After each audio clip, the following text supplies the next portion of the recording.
Brihan Mumbai municipal corporation ఎన్నికల ఫలితాలు తేలాయి. 227 స్థానాలకు ఎన్నికలు జరగ్గా పార్టీకి ఆధిక్యం దక్కలేదు. 227 స్థానాలున్న ముంబై కార్పొరేషన్లో హంగ్ ఏర్పడింది. అధికారం చేపట్టాలంటే కావాల్సిన కనీస స్థానాలు 114 సీట్లు ఎవరికీ దక్కలేదు. ఎన్నికల్లో విడివిడిగా పోటీ చేసిన పాత మిత్రులు శివసేన బీజేపీ మధ్య పోటీ నువ్వా నేనా అన్నట్లు సాగింది. శివసేన 84 చోట్ల, బీజేపీ 81 చోట్ల విజయం సాధించాయి. ఇక కాంగ్రెస్ 31, ఎన్సీపీ 9, ఎంఎన్ఎస్ 7, ఇతరులు 14 చోట్ల గెలిచారు. ముంబై మున్సిపల్ కార్పొరేషన్ ఎన్నికల్లో సంకీర్ణం ఏర్పడడంతో ఎవరికి మద్దతిస్తారు అనేది ఆసక్తికరంగా మారింది. అతిపెద్ద పార్టీగా అవతరించిన శివసేన మళ్లీ బీజేపీతో పొత్తు పెట్టుకునే అవకాశాలున్నాయని రాజకీయ విశ్లేషకులు అంచనా వేస్తున్నారు. బృహన్ ముంబై మున్సిపల్ కార్పొరేషన్ ఎన్నికల్లో ఎంఐఎం పార్టీ బోణీ కొట్టింది. మొత్తం 3 స్థానాలను కైవసం చేసుకుని సత్తా చాటింది. బృహన్ ముంబై మున్సిపల్ కార్పొరేషన్ ఎన్నికల ఫలితాలు శివసేన బీజేపీ మధ్య దూరాన్ని మరింత పెంచాయి. దాదార్లోని బీజేపీ కార్యాలయం దగ్గర 2 పార్టీల కార్యకర్తలు ఘర్షణ పాల్పడ్డారు.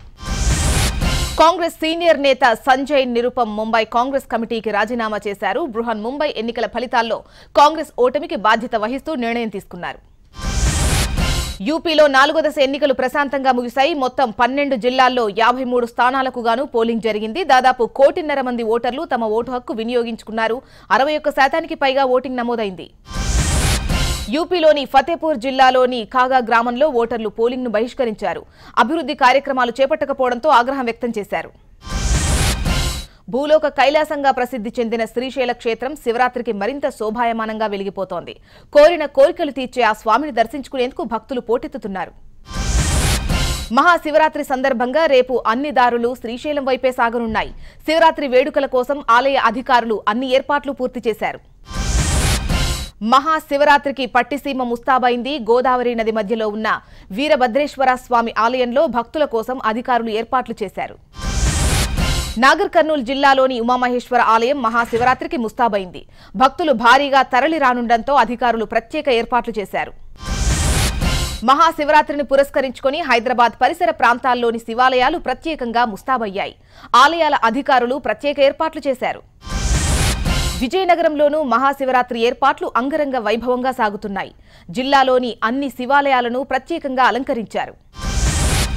మహాశివరాత్రి పర్వదినాన్ని పురస్కరించుకుని రాజమహేంద్రవరంలో శైవ క్షేత్రాలు, గోదావరి రేవులలో ఏర్పాట్లు పూర్తయ్యాయి.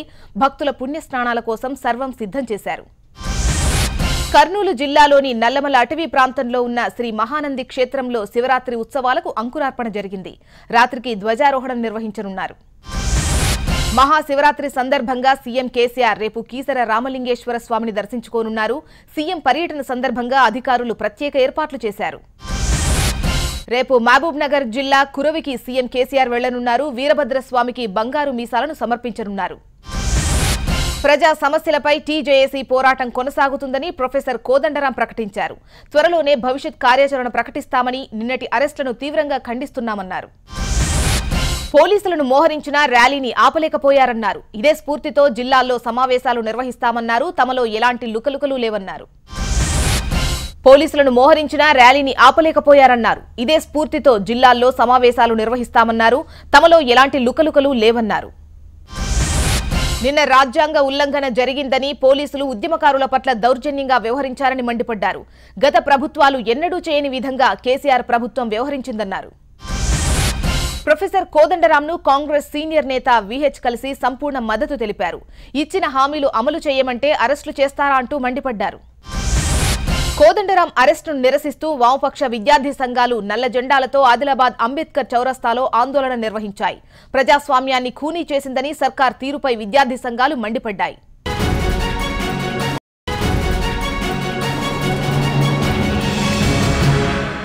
కోదండరాం అరెస్టును నిరసిస్తూ వామపక్ష విద్యార్థి సంఘాలు నల్ల జెండాలతో ఆదిలాబాద్ అంబేద్కర్ చౌరస్తాలో ఆందోళన నిర్వహించాయి.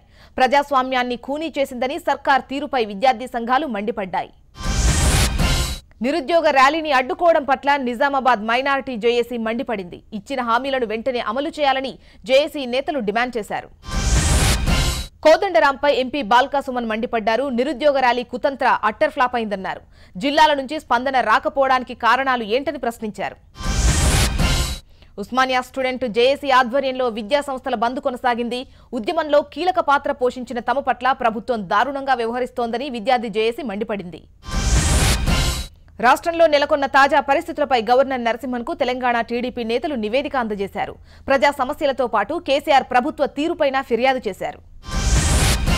రైతులకు గిట్టుబాటు ధర కల్పించాలని తెలంగాణ టీడీపీ నేతలు డిమాండ్ చేశారు. మొక్కులు చెల్లిస్తున్న కేసీఆర్కు రైతు సమస్యలు కనిపించలేదా అని ప్రశ్నించారు. వరంగల్ ఏనుమాముల మార్కెట్ యార్డ్ను తెలంగాణ టీడీపీ నేతలు సందర్శించి రైతుల సమస్యలను అడిగి తెలుసుకున్నారు. కంది, మిర్చి రైతులకు గిట్టుబాటు ధర కల్పించాలని డిమాండ్ చేశారు. మిషన్ భగీరథ పనులపై మంత్రి మహేందర్ రెడ్డి సమీక్ష నిర్వహించారు. రంగారెడ్డి, వికారాబాద్, మేడ్చల్ జిల్లాల్లో 2000 కోట్ల నిధులతో చేపట్టిన పనుల పురోగతిపై ఉన్నతాధికారులతో మంత్రి చర్చించారు. ఏపీ సీఎం చంద్రబాబుకు కౌంట్ డౌన్ ప్రారంభమైందని వైసీపీ మాజీ ఎమ్మెల్యే వెల్లంపల్లి శ్రీనివాస్ అన్నారు. బాబు అసత్య ప్రచారాలతో ప్రజలు విసిగిపోయారని ఆరోపించారు.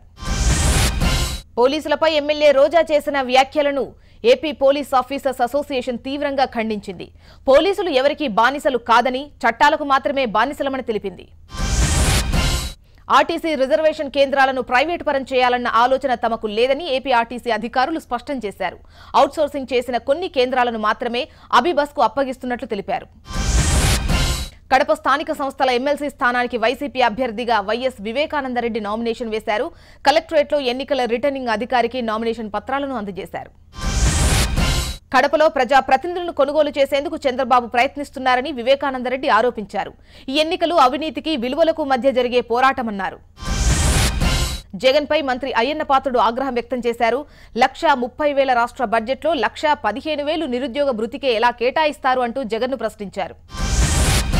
అత్యాధునిక సాంకేతిక పరిజ్ఞానంతో కూడిన కొత్త అంబులెన్స్లను సీఎం చంద్రబాబు జెండా ఊపి ప్రారంభించారు. ఈ అంబులెన్స్లు ఒకేసారి 38 సేవలు అందించనున్నాయి. మత్స్యశాఖపై మంత్రి తలసాని నిర్వహించిన రివ్యూలో ముదిరాజ్, గంగపుత్రుల మధ్య వాగ్వాదం చోటు చేసుకుంది. ఇరు వర్గాలపై మంత్రి సీరియస్ అయ్యారు. హైదరాబాద్ అపోలో హాస్పిటల్లో మరో అరుదైన ఆపరేషన్ జరిగింది. వైద్య చరిత్రలోనే మొదటిసారిగా ఒక చిన్నారికి పీడియాట్రిక్ లివర్ ట్రాన్స్ప్లాంటేషన్తో పాటు ఓపెన్ హార్ట్ సర్జరీ చేశారు. సంత్ నిరంకారి చారిటబుల్ ట్రస్ట్ సభ్యులు విశాఖ రైల్వే స్టేషన్లో స్వచ్ఛ భారత్ కార్యక్రమం నిర్వహించారు. ప్రతి నెల 3వ శనివారం రైల్వే స్టేషన్లలో స్వచ్ఛ భారత్ నిర్వహిస్తామని తెలిపారు. సీఎం కేసీఆర్ వెంకన్నకు చెల్లించిన మొక్కులను భక్తుని మొక్కులుగా చూడాలంటూ శ్రీపీఠం గురువులు పరిపూర్ణానంద స్వామి సూచించారు. మొక్కులు చెల్లించిన కేసీఆర్ను అభినందించారు. తమ గ్రామ సమీపంలో ఏర్పాటు చేసిన కంపెనీ వల్ల తీవ్ర వాయు కాలుష్యం ఏర్పడుతుంది అంటూ మహబూబ్నగర్ జిల్లా జడ్చర్ల మండలంలోని పెద్దపల్లి గ్రామస్తులు ఆందోళన నిర్వహించారు. యూపీలో 5వ దశ ఎన్నికలు జరిగే ప్రాంతాల్లో ప్రచారం ముమ్మరంగా సాగుతోంది. బైహెచ్ ఎన్నికల్లో ర్యాలీలో ప్రధాని మోడీ పాల్గొన్నారు. ప్రజలకు అఖిలేష్ ప్రభుత్వం చేసిందేమీ లేదని ఆరోపించారు. కేంద్రంలోని ఎన్డీఏ ప్రభుత్వం బడా బాబుల కోసమే పనిచేస్తోందని, రైతుల సమస్యల్ని మోడీ పట్టించుకోవడం లేదని కాంగ్రెస్ ఉపాధ్యక్షుడు రాహుల్ ఎన్నికల ప్రచారంలో విమర్శించారు. భాజపా జాతీయ అధ్యక్షుడు అమిత్ షా చేసిన కసబ్ వ్యాఖ్యలపై బీఎస్పీ అధినేత్రి మాయావతి తీవ్రస్థాయిలో విరుచుకుపడ్డారు. ఆయనే పెద్ద కసబ్ అంటూ మండిపడ్డారు. ఎమ్మెల్యే మోవాలాల్ చౌదరిని పార్టీ నుంచి సస్పెండ్ చేస్తున్నట్లు జేడీయూ ప్రకటించింది. అవినీతి ఆరోపణలు రావడంతోనే ఈ నిర్ణయం తీసుకున్నట్లు జేడీయూ తెలిపింది. తమిళ రాజకీయాలు ఢిల్లీకి చేరాయి. పళని ప్రభుత్వానికి వ్యతిరేకంగా రాష్ట్ర వ్యాప్తంగా నిరాహార దీక్షలు చేస్తోన్న డీఎంకే నేతలు ఢిల్లీ బాట పట్టారు. తమిళనాడులో శశికళ ఆదేశాలతో బినామీ పాలన నడుస్తోందని డీఎంకే నేత స్టాలిన్ ఆరోపించారు. పళని ప్రభుత్వం ఎక్కువ రోజులు ఉండదని కామెంట్లు చేశారు. 980 కేంద్ర సర్వీస్ పోస్టుల కోసం యూపీఎస్సీ నోటిఫికేషన్ విడుదల చేసింది. జూన్ 18వ తేదీన ప్రిలిమినరీ పరీక్ష నిర్వహించనున్నట్లు ప్రకటించింది. ఫిబ్రవరి 22 నుంచి మార్చి 17 వరకు దరఖాస్తులు స్వీకరించనున్నారు. జమ్మూ కాశ్మీర్లో ఉగ్రవాదులు మరోసారి తెగబడ్డారు. షోపియన్ జిల్లాలో గస్తీ నిర్వహిస్తున్న సైనిక బృందంపై దాడి చేశారు. ఈ దాడిలో 5 సైనికులు చనిపోగా మరో 5 గాయాలయ్యాయి. ఉగ్రవాదుల కాల్పుల్లో ఓ పౌరుడు కూడా చనిపోయినట్లు అధికారులు తెలిపారు. దీంతో వెంటనే అప్రమత్తమైన సైనిక దళాలు ఎదురుదాడికి దిగాయి. ఉత్తరప్రదేశ్లో ప్రభుత్వ హాస్పిటల్ సిబ్బంది దురుస్తనం మరోసారి బయటపడింది. పేషెంట్ల పట్ల అమానుషంగా వ్యవహరించిన ఘటన కాన్పూర్లో చోటు చేసుకుంది. తీవ్ర అనారోగ్యంతో బాధపడుతోన్న వృద్ధ మహిళకు స్ట్రెచర్ ఇచ్చేందుకు సిబ్బంది నిరాకరించడంతో భార్యను భర్త భుజాలపై మోసుకుంటూ ఆసుపత్రికి తీసుకొచ్చాడు. దీంతో సిబ్బంది తీరుపై రోగులు తీవ్ర ఆగ్రహం వ్యక్తం చేశారు. 12 ఏళ్లకోసారి కర్ణాటకలో జరిగే మహామస్తాభిషేక ఉత్సవాలు 500 కోట్ల నిధులు విడుదల చేయాలంటూ ప్రధాని మోడీని మాజీ ప్రధాని దేవేగౌడ కోరారు.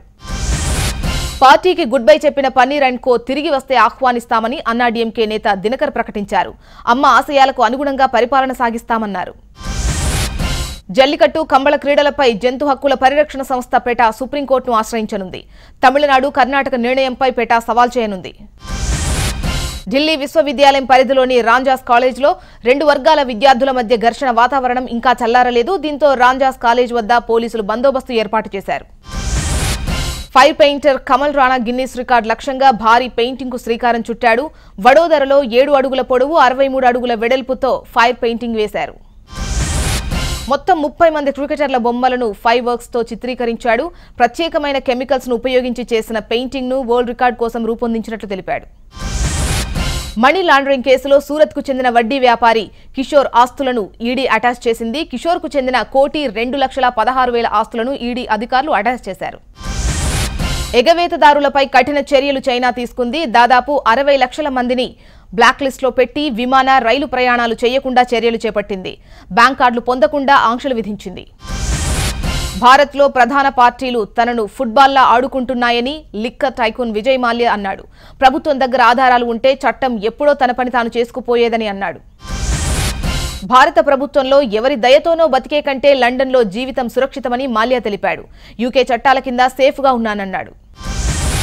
పాకిస్తాన్లో మళ్లీ పేలుడు చోటు చేసుకుంది. లాహోర్లోని డిఫెన్స్ ఏరియాలో ఈ ఘటన జరిగింది. ప్రమాదంలో 6 మృతి చెందగా మరో 15 మంది తీవ్రంగా గాయపడ్డారు. అమెరికా అధ్యక్షుడు డొనాల్డ్ ట్రంప్ తొలిసారి వివక్షకు వ్యతిరేకమైన నిర్ణయం తీసుకున్నారు. ట్రాన్స్ జెండర్ స్టూడెంట్స్ కు మాత్రమే కేటాయించిన వాష్రూమ్, లాకర్ రూమ్స్ ఉపయోగించుకునే విధానానికి స్వస్తి పలికారు. అన్ని స్కూళ్లలో మిగతా విద్యార్థులకు అవకాశం ఇచ్చినట్లుగానే ట్రాన్స్ జెండర్ విద్యార్థులకు బాత్రూంల విషయంలో, లాకర్స్ రూమ్ల విషయంలో సమాన అవకాశాలు కల్పించాలని ప్రకటించారు. విశ్వంలో మరో అద్భుతాన్ని కనుగొన్నారు శాస్త్రవేత్తలు. ట్రాపిస్ట్ 1 నక్షత్రం చుట్టూ భూమిని పోలిన 7 గ్రహాలు పరిభ్రమిస్తున్నట్లు శాస్త్రవేత్తలు తెలిపారు. సుమారు 39 కాంతి సంవత్సరాల దూరంలో ఆ గ్రహ కూటమి ఉన్నట్లు శాస్త్రవేత్తలు భావిస్తున్నారు. నేచర్ జర్నల్లో ఈ అద్భుత ఆవిష్కరణకు సంబంధించిన నివేదికను ప్రచురించారు. అమెరికాలో యేసుక్రీస్తు విగ్రహాన్ని గుర్తు తెలియని దుండగులు ధ్వంసం చేశారు. ఇండియానా రాష్ట్రంలోని ఓ చర్చిలో క్రీస్తు తలను నరికేశారు. గత వారం రోజుల్లో రెండోసారి ఈ ఘటన చోటు చేసుకుంది. దేశీయ స్టాక్ మార్కెట్లు స్వల్ప లాభాలతో ముగిశాయి. సెన్సెక్స్ 28, నిఫ్టీ 13 పాయింట్ల లాభాలతో సరిపెట్టుకుని సెన్సెక్స్ 28,892 వద్ద, నిఫ్టీ 8,939 వద్ద క్లోజ్ అయ్యాయి. దాదాపు అన్ని రంగాలు లాభాల్లో ముగిశాయి. జియో దెబ్బతో కుదేలైన టెలికాం నెట్వర్క్ భారతి ఎయిర్టెల్ భారీ డీల్ చేసుకుంది. నావేకు చెందిన టెలినార్ ఇండియా యూనిట్ ను కొనుగోలు చేసింది. దీంతో దేశంలో 6 రాష్ట్రాల్లో టెలినార్ ఆపరేషన్ హక్కులు ఎయిర్టెల్ సొంతం కానున్నాయి. అయితే ఎంత మొత్తానికి ఈ డీల్ కుదిరింది అనే విషయాన్ని ఇరు కంపెనీలు గోప్యంగా ఉంచాయి. జియో వల్ల ప్రభుత్వానికి ఇప్పటి వరకు 680 కోట్లకు పైగా నష్టం ఏర్పడిందని టెలికాం కమిషన్ తెలిపింది. జియో ఆఫర్లతో ఇతర టెలికాం రెవెన్యూలు తగ్గడంతో వాటి నుంచి వచ్చే రెవెన్యూ భారీగా తగ్గింది. నవ్యాంధ్ర రాజధాని అమరావతికి టెక్ దిగ్గజం హెచ్సిఎల్ తరలివస్తోంది. దేశంలోనే 4వ అతిపెద్ద ఐటీ సర్వీసెస్ సంస్థ హెచ్సిఎల్ తమ డెవలప్మెంట్ సెంటర్ను ఏపీలో నెలకొల్పనుంది. విమాన ప్రయాణికులకు స్పేస్ జెట్ లక్కీ 7 సేల్ పేరుతో సరికొత్త పథకాన్ని ప్రకటించింది. మార్చి 9 నుంచి ఏప్రిల్ 13 లోపల ప్రయాణానికి కేవలం ₹777 విమాన ప్రయాణాన్ని అందించనున్నట్లు తెలిపింది. రాయితీ టికెట్ల వార్లోకి ప్రముఖ ప్రైవేట్ ఎయిర్లైన్స్ ఇండిగో కూడా ఎంట్రీ ఇచ్చింది. దేశీయ మార్గాల్లో తగ్గింపు ధరలను ప్రకటించింది. ఎంపిక చేసిన రూట్లలో అన్నీ కలుపుకొని ₹777కే టికెట్ ఆఫర్ చేస్తోంది. శాంసంగ్ తన నూతన టాబ్లెట్ గెలాక్సీ ట్యాబ్ S3ని ఈ నెల 26న మార్కెట్లోకి విడుదల చేయనుంది. 9.7 ఇంచు సూపర్ అమోలెడ్ డిస్ప్లేతో వస్తోన్న ట్యాబ్ అందరినీ అట్రాక్ట్ చేస్తోంది. హ్యాట్రిక్ విజయాలతో దూసుకెళ్తోన్న నాని తన కొత్త సినిమా నిన్ను కోరి ఫస్ట్ లుక్ ను రిలీజ్ చేశాడు. ఈ సినిమాకు డివివి దానయ్య నిర్మాతగా, శివ నిర్మాణ డైరెక్టర్ గా సినిమాను నిర్మిస్తున్నారు. మెగా హీరోల మల్టీస్టారర్ మూవీపై టి సుబ్బిరామిరెడ్డి మరోసారి స్పందించారు. మల్టీస్టారర్ మూవీ కోసం చిరంజీవి, పవన్ కళ్యాణ్తో చర్చలు జరుపుతున్నామన్నారు. వారి కాంబినేషన్ కు సరిపడిన కథ సిద్ధం కాగానే షూటింగ్ ప్రారంభిస్తామని సుబ్బిరామిరెడ్డి తెలిపారు. ఈ భారీ చిత్రానికి అశ్విని దత్ సహ నిర్మాతగా ఉంటారని స్పష్టం చేశారు. మహిళలపై జరుగుతున్న అకృత్యాలపై సినీ నటి స్నేహ మండిపడింది. మహిళలను దేవతలుగా కొలిచే ఈ దేశంలో మహిళలపై ఇన్ని దారుణాలా అని ఆవేదన వ్యక్తం చేసింది. భావన వరలక్ష్మికి మద్దతు తెలిపింది.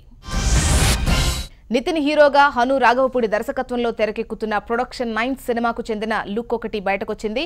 ఖైదీ డ్రెస్ లో ఉన్న నితిన్ ని బ్యాక్ సైడ్ నుంచి చూపిస్తూ ఓ పోస్టర్ విడుదల చేశారు. తన ప్రేమ జీవితం గురించి ఒకప్పటి అగ్ర కథానాయక ఖుష్బూ గుర్తు చేసుకుంది. 22 ఏళ్ల క్రితం ఫిబ్రవరి 22న తనకు సుందర్ ప్రపోజ్ చేశారు అంటూ ట్విట్టర్లో అలనాటి ఫోటోను ట్వీట్ చేసింది. జుద్వా సినిమా సీక్వెల్లో ఛాన్స్ రావడం పట్ల ముద్దుగుమ్మ తాప్సీ సంతోషం వ్యక్తం చేసింది. జుద్వా ఫస్ట్ మూవీలో హీరోగా నటించిన సల్మాన్ ఖాన్ కు తాను పెద్ద ఫ్యాన్ అని, ఎలాగైనా సల్లును కలుస్తానని తాప్సీ తెలిపింది. టాలీవుడ్ హీరోయిన్ రాశి రీ ఎంట్రీతో దూసుకెళ్తోంది. రాశి ప్రధాన పాత్రలో నటిస్తున్న లంక మూవీ ఫస్ట్ లుక్ ను చిత్ర యూనిట్ విడుదల చేసింది. వర్మ తాజాగా తెరకెక్కిస్తున్న సర్కార్ 3 సినిమాకు సెన్సార్ బోర్డు షాక్ ఇచ్చింది. ట్రైలర్ కు డిస్క్లైమర్ యాడ్ చేయాల్సిందిగా బోర్డు సభ్యులు ఆదేశించారు. సర్కార్ సిరీస్ లో అమితాబ్ పోషించిన సుభాష్ నాగ్రే పాత్ర బాల్ ఠాక్రేను పోలి ఉంటుంది. దీంతో తొలి 2 చిత్రాలకు డిస్క్లైమర్ ను జోడించారు. తాజాగా 3వ చిత్రం ట్రైలర్ కు సెన్సార్ అధికారులు షాక్ ఇచ్చారు. Canadian pop singer Justin Bieber భారత పర్యటన కన్ఫర్మ్ అయింది. మే 10న ముంబైలోని డివై పాటిల్ స్టేడియంలో బీబర్ ప్రదర్శన ఉండనుంది. షోలో బీబర్ దాదాపు 10 పాటలను ప్రదర్శించే ఛాన్స్ ఉంది. భారీ హైప్ క్రియేట్ చేస్తున్న ఈ షో టికెట్స్ కోసం నిన్నటి నుంచే అడ్వాన్స్ బుకింగ్ ఓపెన్ అయ్యాయి. వీవీఐపీలు ఈ షోకు హాజరవుతుండటంతో ప్రత్యేక గ్యాలరీలను ఏర్పాటు చేశారు. ఒక్కో టికెట్ ధర 760,000గా నిర్ణయించారు. వివిధ కేటగిరీల్లో 4,000 వరకు టికెట్ ధరలను నిర్ణయించారు. వీఐపీలు ఈ షోకు హాజరవుతుండటంతో ప్రత్యేక గ్యాలరీలను ఏర్పాటు చేశారు. ఒక్కో టికెట్ ధర 76,000గా నిర్ణయించారు. వివిధ కేటగిరీల్లో 4,000 వరకు టికెట్ ధరను నిర్ణయించారు.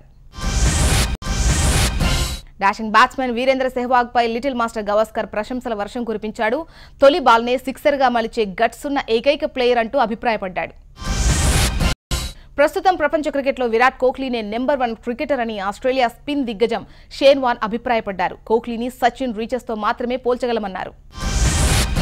తెలుగు రాష్ట్రాల ఇన్విటేషనల్ బిలియర్డ్స్ పోటీలు రాజమండ్రి స్పోర్ట్స్ క్లబ్లో ఈ రోజు ప్రారంభమయ్యాయి. 3 రోజుల పాటు జరిగే ఈ పోటీలో 2 రాష్ట్రాలకు చెందిన 30 మంది ప్లేయర్లు పాల్గొంటున్నారు.